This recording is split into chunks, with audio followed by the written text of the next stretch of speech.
Buletin Didik 26 April bersama saya, Syafri Izan Wahab. Assalamualaikum dan salam sejahtera. Bukan mudah untuk Kementerian Pendidikan KPM memastikan kelancaran sistem pendidikan terutama ketika pandemik melanda negara, termasuklah sejak Perintah Kawalan Pergerakan PKP dilaksanakan pada Mac 2020. Menteri Kanan Pendidikan Dato' Dr. Razzie Jidin berkata, tempoh selama 2 tahun itu merupakan satu cabaran besar bagi seluruh warga kementerian. Segalanya amat berbeza. Jadi pelbagai pendekatan baru yang perlu dirangka dan seperti mana yang kita tahu setiap keputusan yang kita buat ini memberi kesan kepada jumlah murid yang ramai, lebih 5 juta orang murid dan ibu bapa lagi di seluruh negara, keluarga mereka. Sebab itu kita amat teliti dalam membuat sebarang keputusan. Namun begitu, keputusan yang dibuat itu perlu juga mengambil kira dinamik situasi pada waktu itu. Keadaan berubah-ubah. Dan jika kita lihat, setiap keputusan itu tentulah tidak dapat memuaskan hati semua pihak. Ya. Bila sekolah buka, ada yang kata kenapa buka. Bila sekolah tutup, ada yang kata kenapa tutup. Bila kita buat penggiliran, ada yang kata kenapa bergilir. Ya. So banyak pandangan-pandangan yang diberikan. Beliau berkata demikian pada sesi ramah mesra di Majlis Ihya Ramadan Kementerian Pendidikan bersama media di Putrajaya semalam.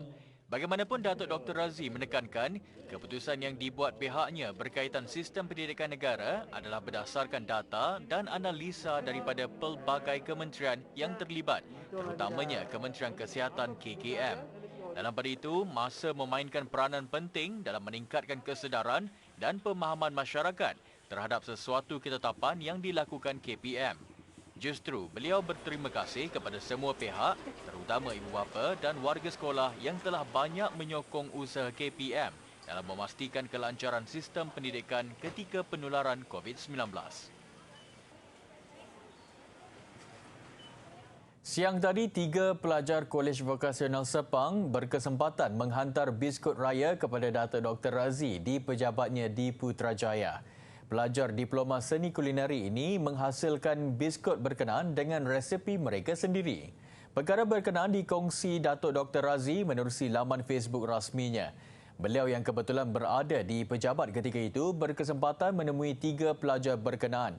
Tambahnya, pelajar terbabit juga memaklumkan jurusan kulineri ini sebagai satu bidang yang fun and cool.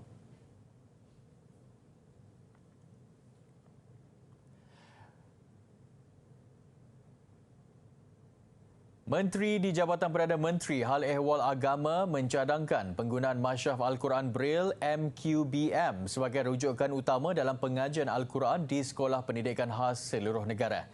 Dato' Idris Ahmad berkata, perkara itu akan dimaklumkan kepada jemaah menteri serta Kementerian Pendidikan KPM khususnya bahagian pendidikan khas dan juga bahagian sumber dan teknologi pendidikan dalam masa terdekat. Bergantung kepada tindakan yang dibuat oleh pihak KPM nanti, kita akan bawa benda ini cadangan mereka dan kita harapkan cadangan-cadangan baik dapat diterima oleh mereka dan dapat dilaksanakan. Nah, penerbitan bagi segi penerbitan kita ready lah kalau nak dapat barang. Beliau berkata demikian pada Majlis Pelancaran Masyhaf Al-Quran Braille Malaysia peringkat kebangsaan di Putrajaya siang tadi.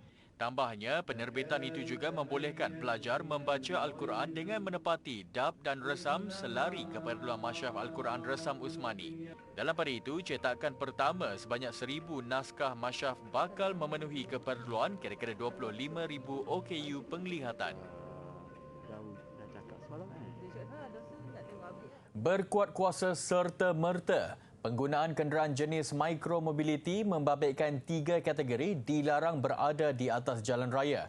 Menteri Pengangkutan Datuk Seri Wika Siong berkata, penetapan itu dibuat selaras kaedah-kaedah lalu lintas jalan larangan penggunaan micromobility tertentu 2021 yang diwartakan 17 Disember tahun lalu.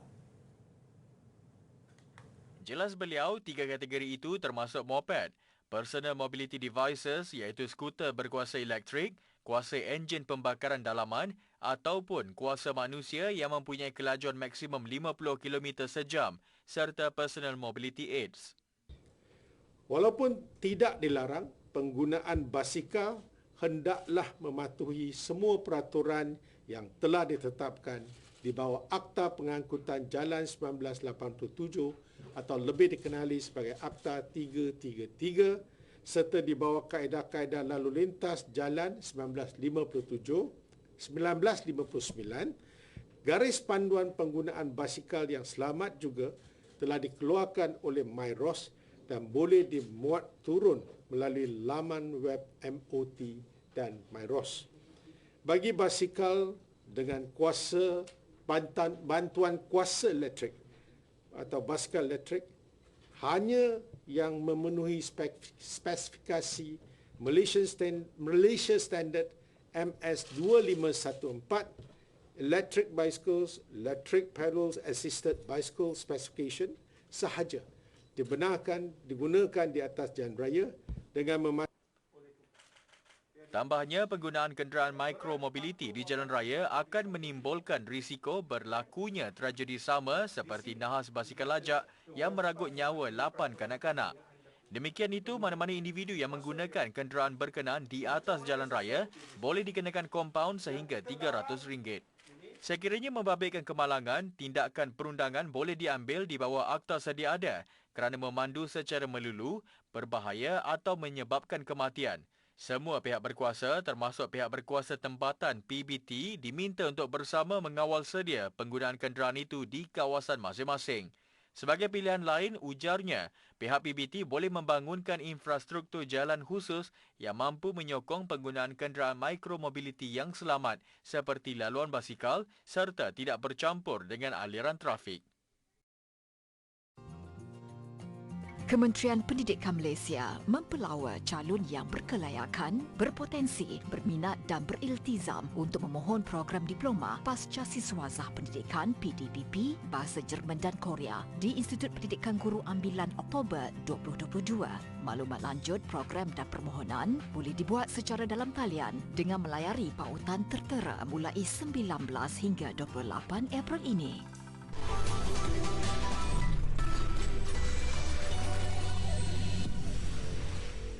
Lebih 20% atau 736,114 kanak-kanak berusia antara 5 hingga 11 tahun telah lengkap vaksinasi di bawah program imunisasi kanak-kanak COVID-19 kebangsaan PKIDS.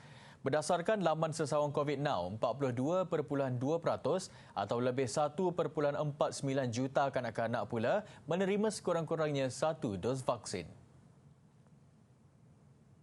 Bagi remaja berusia 12 hingga 17 tahun pula, 92.8% atau lebih 2.8 juta individu telah lengkap vaksinasi, manakala 96% atau lebih 2.98 juta remaja menerima sekurang-kurangnya 1 dos vaksin. 68.1% atau lebih 16 juta individu dewasa pula telah menerima dos penggalak.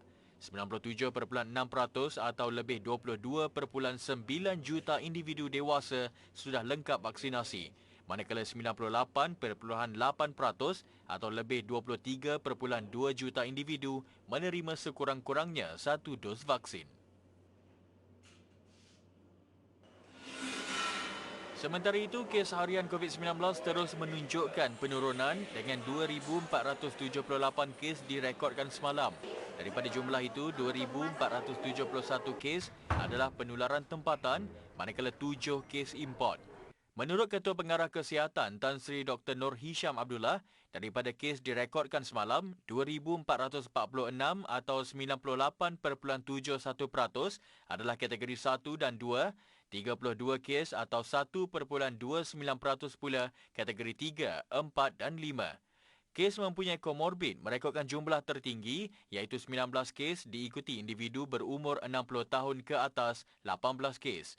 98 kes memerlukan rawatan di unit rawatan rapi ICU, manakala 63 kes memerlukan bantuan pernafasan. 9,215 kes sembuh direkodkan dengan 3 kluster baharu dikesan. 8 kematian direkodkan termasuk 2 kes kematian di luar fasiliti kesihatan BID menjadikan jumlah kematian keseluruhan 35,507 kes. Mencari ketenangan daripada kecelaruan kota konkret, Pengalaman itu boleh dirasai di Glamping at Wetland, Glow, Putrajaya bagi mencipta kenangan dan memori Ramadan lebih bermakna. Ikuti laporan Wan Zairul Azri, Wan Muhammad Sudin.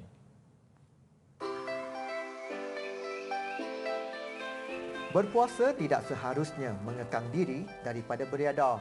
Pelbagai aktiviti riadah ditawar Glow Putrajaya di Taman Wetland Presin 13 yang mula dibuka 9 Disember tahun lalu.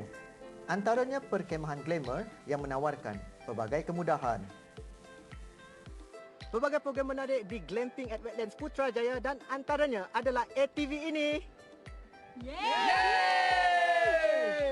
Menempuhi laluan ekstrim kira-kira setengah jam untuk sampai ke puncak bukit, nyata rasa penat dan gentar hilang tatkala menikmati kehidupan alam semula jadi dan melihat panorama Putrajaya. Aktiviti lain berbasikal mengelilingi wetland, papan dayung berdiri SUP dan memanah yang sesuai bagi semua peringkat umur. Kita still jaga juga langkah keselamatan untuk COVID-19 ni.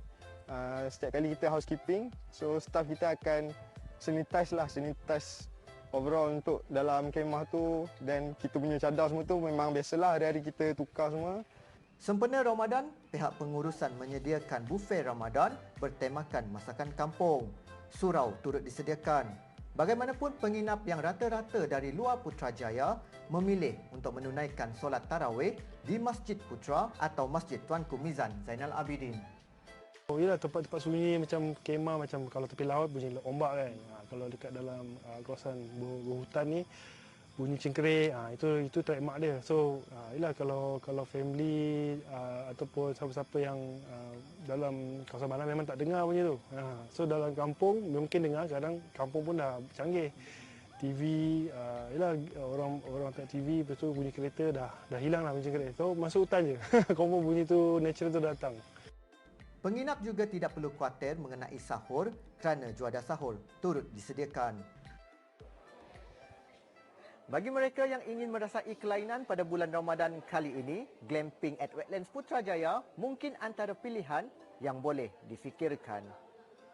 Aidilfitri kelak, program Glamping Raya akan dianjurkan bagi memberi pengalaman kepada pengunjung untuk merasai suasana Lebaran. Laporan Wan Zairul Azri, Wan Muhammad Sudin.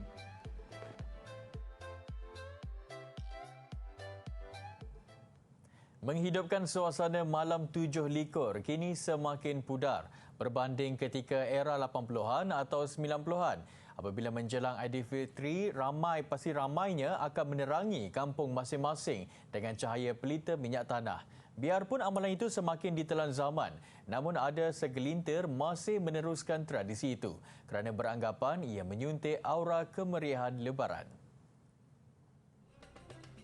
Di Kampung Semerbuk Kota, Rembau Negeri Sembilan, tradisi itu masih diteruskan walaupun 2 tahun lalu kemeriahannya kurang dirasai. Menariknya di sini, sambutannya bukan hanya dengan menerangi kampung dengan pelita atau lampu yang dipasang. Sebaliknya, 1 hari pada 10 hari terakhir Ramadan akan dipilih untuk memeriahkan sambutan 7 likur di rumah seorang penduduk yang terpilih.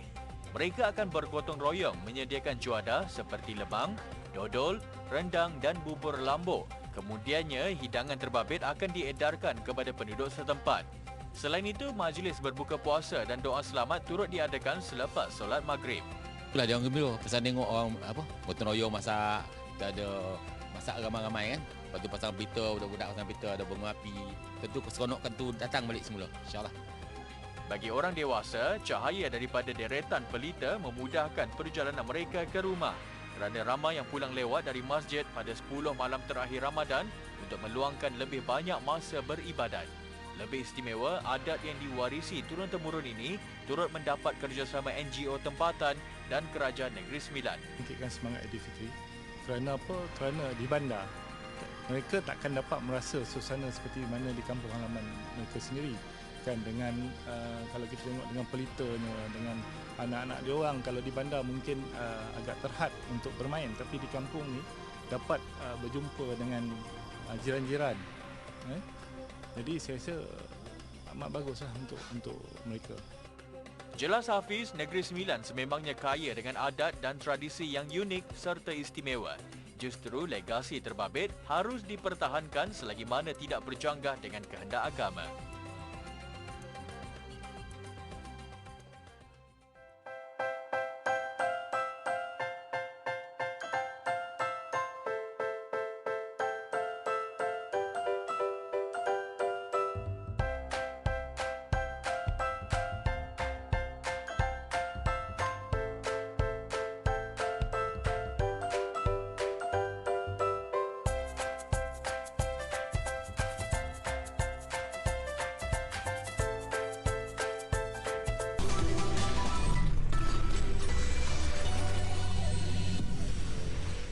Bersua kembali.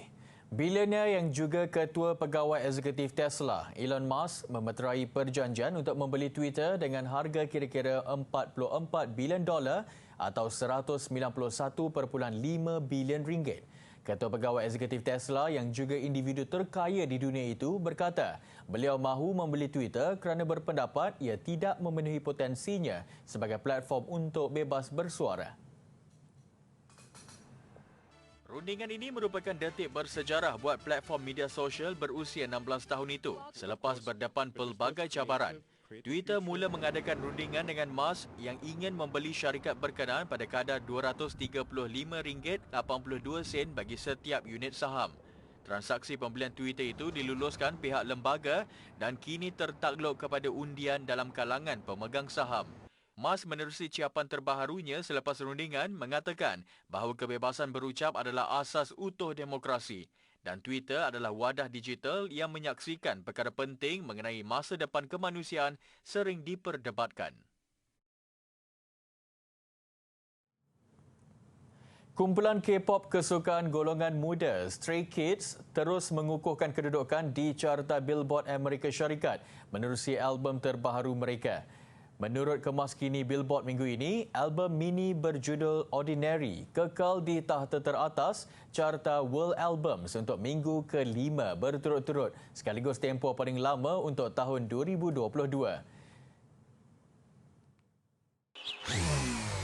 Maniac, nasa 빠진 것처럼 저 maniac. Stray Kids juga kini antara 4 kumpulan K-pop yang menduduki tangga teratas carta World Albums selepas BTS, Blackpink dan Super M. Kumpulan 8 anggota ini dijadual mengadakan konsert jelajah di Amerika Utara Jun nanti.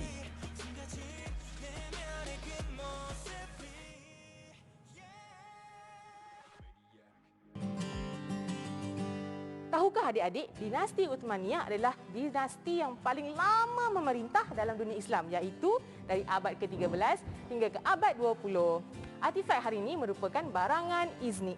Iznik diambil daripada nama sebuah bandar di Turki. Bandar yang banyak menghasilkan hasil-hasil karya tembikar yang berkualiti tinggi pada pemerintahan dinasti Uthmaniyah.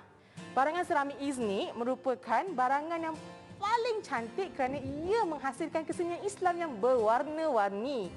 Dan corak yang terdapat pada tembikar Iznik merupakan gabungan corak tradisional Uthmaniyah dan unsur seramik biru putih negara Cina.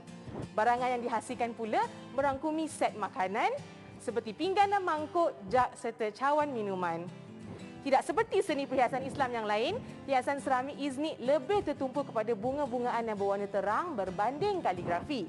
Antara motif yang menjadi pilihan adalah tulip dan teluki.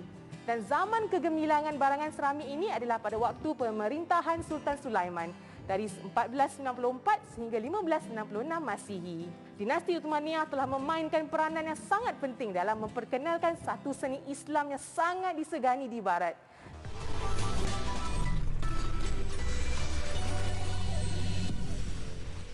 Sukan. Pemain muda negara khususnya skuad bawah 17 tahun kebangsaan akan diberi peluang untuk menjalani latihan di Akademi Juventus di Turin, Itali. Itu antara intipati perbincangan klub gergasi Itali Juventus FC yang mengadakan kunjungan hormat ke Wisma Persatuan Bola Sepak Malaysia FAM. Delegasi Juventus FC diwakili oleh pengarah urusannya Federico Palomba dan pengurus jualan kerjasama Kelvin Leong. Kelab yang menjadi pilihan bintang-bintang dunia itu nyata berminat dan meninjau potensi untuk membuka akademinya di Malaysia. Seterusnya, menjalin kerjasama dua hala bertujuan memperkasakan lagi bola sepak terutama di peringkat akar umbi serta belia. Menerusi perbincangan awal itu juga, pemain muda negara khususnya skuad bawah 17 tahun kebangsaan akan diberi peluang untuk menjalin latihan di Akademi Juventus yang berpangkalan di Turin. Kerjasama ini berpotensi membawa manfaat kepada bola sepak Malaysia dengan Juventus berhasrat berkongsi kepakaran mereka. Juventus juga bercadang beraksi dalam perlawanan pertunjukan di Malaysia dalam tempoh di antara Disember 2022 dan Julai 2023. Presiden Persatuan Bola Sepak Malaysia FAM, Datuk Hamidin Mohamad Amin mengesahkan Juventus mahu Malaysia membuat kunjungan balas bagi meninjau kemudahan ke ibu pejabat dan fasiliti serba lengkapnya di Turin. Menjelang 16 hari Tamasya Sukan SEA ke-31 membuka tirai, tuan rumah Vietnam kini meniti fasa persiapan terakhir. Promosi dan publiciti turut dilipat gandakan di beberapa lokasi strategik sekitar Hanoi. Bahang kemeriahan Sukan SEA edisi ke-31 makin dirasai, khasnya di Hanoi selaku lokasi utama tamasya. Pada asalnya, tamasya Dwi tahunan itu dijadualkan dari November hingga Disember tahun lalu, tetapi dianjak kepada Mei depan disebabkan penularan COVID-19. Penganjur sudah mula menggiatkan publiciti dan promosi di sebalik kesibukan Hanoi. Hanoi merupakan bandar kedua terbesar di Vietnam selepas Ho Chi Minh dengan kepadatan kira-kira 5 juta penduduk. Venue-venue bagi 25 acara sukan dipersiap, antaranya Stadium Nasional Midin, Gimnasium Tertutup Sukan Hanoi dan Pusat Konvensyen Nasional Vietnam. Bola sepak, bola baling pantai dan kickboxing menjadi sukan terawal yang akan memulakan saingan 6 Mei ini. Upacara perasmian pembukaan Tamasya Asia Tenggara itu dijadual 12 Mei dan berakhir pada 23 Mei. Datuk Nur Azmi Ahmad selaku Chef di Mission Kontingen Malaysia yang menyenaraikan 864 orang terdiri daripada 589 atlet serta 275 pegawai. Mengakhiri buletin didik, saksikan keindahan musim bunga sakura di Stockholm, Sweden yang menarik ribuan pengunjung untuk bergambar. Saya Syafri Izan Wahab, salam hormat, jumpa lagi. Assalamualaikum.